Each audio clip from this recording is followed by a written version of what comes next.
Assalamualaikum dan salam sejahtera. Pasukan kami terdiri daripada 4 anggota iaitu Muhammad Fitri Syafiq bin Ibrahim, JK13360-20, Zulkifli bin Ismail, JK13507-20, Narina binti Muhammad Ali, JK13416-20, dan Ilham Farhani binti Saleh, JK13285-20. Pasukan kami akan membentangkan proposal yang bertajuk Kesejahteraan Kesihatan Mental Warga Emas melalui teknologi ER40 dengan penggunaan aplikasi WeHear. Ringkasan eksekutif. Isu sosial. Cabaran kehidupan warga emas semakin menjadi tumpuan dalam masyarakat masa kini, terutamanya dengan kemajuan teknologi yang pesat. Terdapat beberapa cabaran utama yang dihadapi oleh golongan warga emas, terutamanya berkaitan dengan kesejahteraan kesihatan mental mereka. Salah satu cabaran utama ialah social isolasi, di mana warga emas sering terpinggir daripada komuniti, terutamanya jika mereka tinggal jauh dari keluarga atau tidak mempunyai akses mudah kepada komuniti setempat. Selain itu, akses terhadap perkhidmatan kesihatan mental juga merupakan cabaran besar bagi warga emas, terutamanya disebabkan oleh faktor-faktor seperti keterbatasan fizikal atau geografi. Selain cabaran tersebut, penjagaan diri dan kesihatan turut menjadi isu penting bagi warga emas, terutamanya bagi mereka yang mengalami masalah kesihatan kronik atau kehilangan kemampuan untuk bergerak. Dengan memanfaatkan teknologi ER40, keusahawanan sosial dapat memberikan solusi inovatif untuk mengatasi cabaran kesejahteraan kesihatan mental warga emas. Inisiatif ini tidak hanya meningkatkan aksesibiliti kepada perkhidmatan kesihatan mental, tetapi juga membantu memperkuat hubungan sosial di kalangan golongan ini dan memberikan alat untuk pengurusan kesihatan diri yang lebih baik.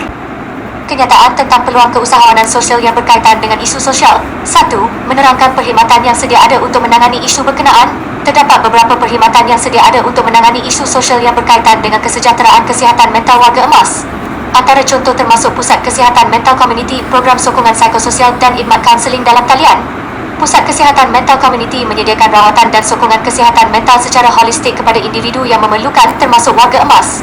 Selain itu, terdapat juga khidmat kaunseling dalam talian yang disediakan oleh beberapa organisasi bukan kerajaan NGO seperti Befrienders Malaysia. 2. Mengenal pasti penyelesaian perkhidmatan yang belum wujud dan menjadi peluang untuk menawarkan produk perkhidmatan. Walau bagaimanapun, terdapat ruang untuk inovasi dan penambahbaikan dalam perkhidmatan yang sedia ada serta untuk memperkenalkan penyelesaian baru yang berunsur IR 4.0. Salah satu penyelesaian yang belum wujud secara meluas adalah pengembangan platform aplikasi kesejahteraan kesihatan mental yang disesuaikan khas untuk warga emas. Aplikasi ini boleh menyediakan pelbagai perkhidmatan seperti penjagaan diri, bantuan emosi, pencegahan kesepian dan sokongan masyarakat dalam talian. Keterangan produk perkhidmatan. 1. Memperkenalkan produk perkhidmatan untuk membantu warga emas. Aplikasi WeHear merupakan sebuah perkhidmatan inovatif yang dicipta khas untuk membantu meningkatkan kesejahteraan warga emas dengan menggunakan teknologi IR 4.0. Tujuan utama aplikasi ini adalah untuk memberikan sokongan menyeluruh kepada golongan warga emas, khususnya dari segi kesihatan mental dan emosi. WeHear menawarkan pelbagai perkhidmatan yang disesuaikan dengan keperluan dan kemampuan golongan tersebut. 2. Memperkenalkan pengguna produk perkhidmatan. Sebagai seorang warga emas yang ingin meningkatkan kesejahteraan kesihatan mental dan emosi, kami ingin memperkenalkan kepada anda sebuah aplikasi inovatif yang bernama WeHear. Aplikasi ini direka khas untuk membantu golongan warga emas dengan menggunakan teknologi IR 4.0. 3. Memperkenalkan pemegang taruh yang terlibat. Dalam membangunkan aplikasi WeHear, terdapat beberapa pemegang taruh yang dapat sama-sama membangunkan teknologi aplikasi WeHear. Antara pemegang taruh yang terlibat adalah kumpulan konsultan kesihatan mental dan psikologi untuk memastikan bahawa ciri-ciri aplikasi WeHear memenuhi keperluan dan kehendak golongan sasaran. Kolaborasi ini memastikan bahawa setiap aspek aplikasi WeHear direka dengan teliti untuk memberikan manfaat maksimum kepada pengguna WeHear. Sumber manusia dan kewangan yang diperlukan untuk produk perkhidmatan dan organisasi pasukan. Untuk produk atau perkhidmatan seperti aplikasi WeHear untuk warga emas, sumber manusia yang diperlukan termasuk juruterapisian, pakar kesihatan mental, mereka bentuk antarmuka pengguna dan kaki tangan sokongan teknikal.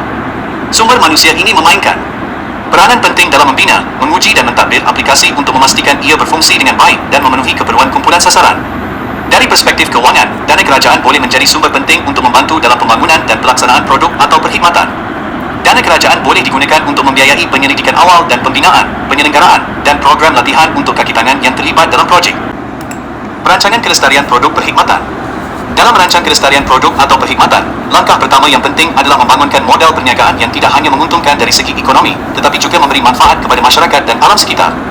Model perniagaan yang ideal adalah yang dapat memenuhi keperluan dan kehendak pelanggan sambil memberikan impak positif kepada komuniti dan persekitaran. Untuk mencapai matlamat ini, beberapa langkah strategik boleh diambil. Langkah pertama adalah melakukan kajian pasaran yang menyeluruh untuk memahami dengan baik keperluan dan kehendak pelanggan.